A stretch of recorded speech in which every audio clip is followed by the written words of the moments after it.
लालू यादव को दबाव था। लालू यादव कहते थे आनंद मोहन सिंह को रिहा कर दो, नीतीश को छोड़ना पड़ता था। क्यों? क्योंकि नहीं छोड़ेंगे तो उनको सत्ता में नहीं रहेंगे। मोदी जी कहेंगे आप अपराधियों का काउंटर करो बिहार में, सासाराम से लेके जितने भी अपराधी एक तरफ से मारो, एक साल में सबको मार के हटा दो।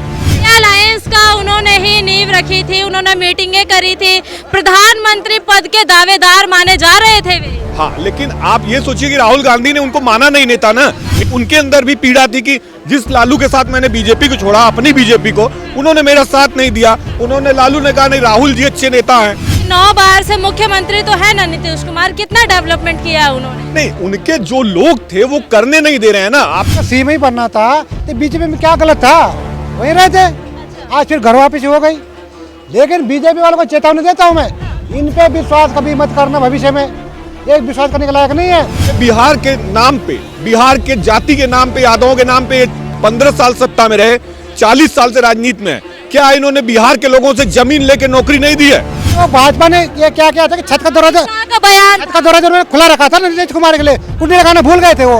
और नीतीश कुमार चोर आते थे, अंदर फिर आ गए। मेरा नाम चंदन पांडे है, मैं वाराणसी से हूँ।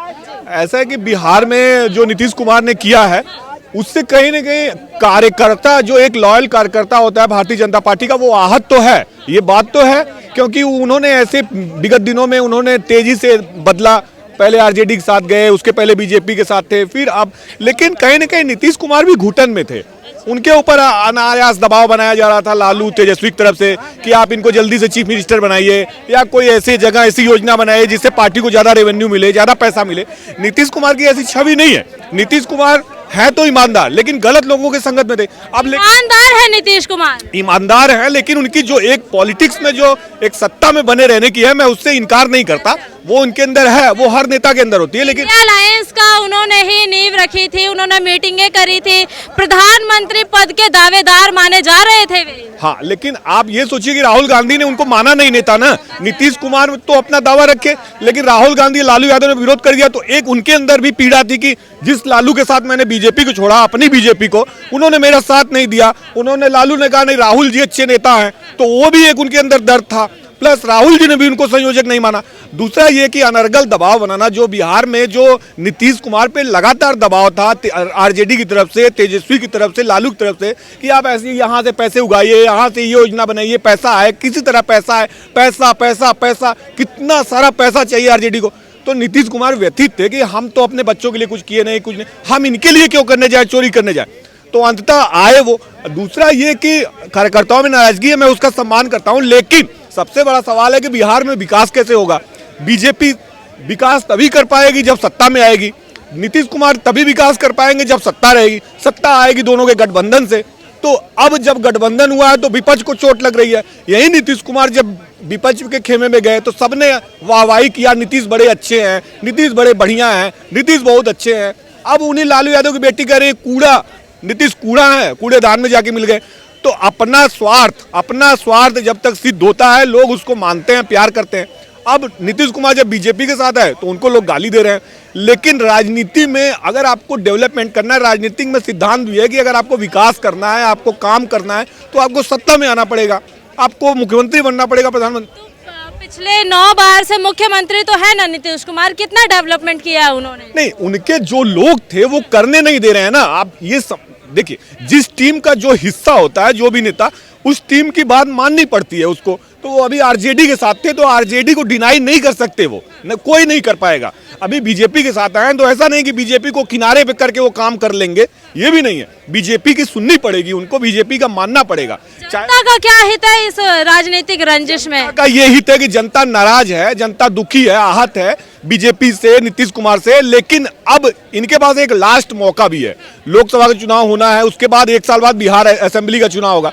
तो इनके पास एक मौका है कि जनता को यकीन दिलाए, आखिरी मौका है नीतीश के पास या बीजेपी के पास कि ये जनता को यकीन दिलाएं कि नहीं, हम अब सही हैं, अब हमारे पे विश्वास करिए, अब हम कभी आरजेडी के पास नहीं जाएंगे, अब हम कभी गलती नहीं करेंगे, अब हम काम करेंगे। अगर इनके पास 1 साल का मौका, ये लॉ ऑर्डर करके बढ़िया दिखा दे बिहार में, केवल लॉ एंड ऑर्डर, पुलिस की व्यवस्था वहां बढ़िया कर दे, अपराधियों का काउंटर करे, अपराधियों को जेल में बंद करे, जितने भी अपराधी हैं संगठित अपराध को तोड़े, उसकी कमर तोड़े, बेटियों को सुरक्षा दे, बहनों को सुरक्षा दे। यही काम अगर एक करके दिखा दे बिहार में, तब भी ये दोबारा आ जाएंगे। क्या लगता है भाई साहब कि जो नीतीश कुमार ने एकदम से लोटे की तरफ कभी लेफ्ट हुए कभी राइट हुए, पहले भाजपा के साथ गए, वापस आरजेडी के पास गए, फिर वापस भाजपा के पास आरजेडी, इसमें आपकी क्या अपनी राय है? मत क्या है? नहीं, मैं तो ये राय इनको पहले भी दे रहा था, जब तुमको सीएम ही बनना था तो बीजेपी में क्या गलत था, वहीं रहे थे। आज फिर घर वापसी हो गई। लेकिन बीजेपी वालों को चेतावनी देता हूँ मैं, इन पे विश्वास कभी मत करना, भविष्य में एक विश्वास करने के लायक नहीं है। जनता तो पहले इनको सबक सिखा देंगे। पहले नीतीश कुमार मतलब विश्वास के लायक नहीं? नीतीश कुमार मतलब है विश्वासघाती आदमी। अच्छा। वो विश्वास करने लायक नहीं है। क्यों? इन्होंने अपना विश्वास स्वयं खोया है। और जनता भी इन पे कैसे, अभी 24 से पहले इनको खुद पता लग जाएगा नीतीश जी को, और 25 में तो खाली इनको पता लगना है। जब तक बीजेपी फुल मेजॉरिटी में बिहार में नहीं है ना, तब तक बिहार में अच्छा काम नहीं हो सकता, तो जंगल राज्य रहेगा। लोग कह रहे हैं कि उनके घोटाले की फाइलें ना खुले, इस वजह से वे भाग गए बीजेपी के खेमे में। नीतीश कुमार का घोटाला कौन सा है? एक घोटाला कोई नाम दे रहे हैं, वो तो लालू यादव के परिवार लगा रहे हैं ना, राबड़ी दीदी लगा रही, इसके बच्चे गाली दे रहे हैं, सारे परिवार, उनका खानदान तो ऐसे ही है, उनका चारा खा के उनकी अकल चारा खाने की है ना। तो यादव कह रहे हैं ऐसा कोई सगा नहीं जिसको नीतीश कुमार ने ठगा नहीं। अरे देखिए, लालू यादव ने क्या बिहार के लोगों के साथ न्याय किया है? मैं सवाल पूछता हूं, यहाँ पे बहुत सारे लोग हैं, ये बिहार के नाम पे, बिहार के जाति के नाम पे, यादवों के नाम पे 15 साल सत्ता में रहे, 40 साल से राजनीति में है। क्या इन्होंने बिहार के लोगों से जमीन लेके नौकरी नहीं दी है? इनका यही चरित्र है। क्या पैसा लेके नौकरी नहीं बांटी है रेलवे में? जैसे यादव कह रहे हैं दोबारा खेला होगा बिहार में। हाँ, खेला करेंगे। मैं इनको कह रहा, ये नीतीश कुमार इसलिए आए हैं, इनको अपनी पार्टी बचानी थी। अगर ये वहां रहते तो क्योंकि लालू प्रसाद यादव का काम यही था, तेजस्वी यादव को सीएम बनाना था, इसलिए उनको भाप के नीतीश कुमार जी उनको अपनी कुर्सी बचानी थी। और अच्छा किया एनडीए में आ गए, नहीं तो इनका तो खत्म। वैसे भी भगवान ने इनको सद्बुद्धि दे रखी है। अगर ये अब इन्होंने गलत किया। पहले कह रही थी 2023 में कि अब की बार बिहार ये नीतीश कुमार को अपने साथ नहीं लेना है, और फिर वो दोबारा पलट के उनके खेमे, उनको ही अपने खेमे में लेके चले गए। वो भाजपा ने ये क्या किया था कि छत का दरवाजा उन्होंने खुला रखा था नीतीश कुमार के लिए, कुंडी लगाना भूल गए थे वो।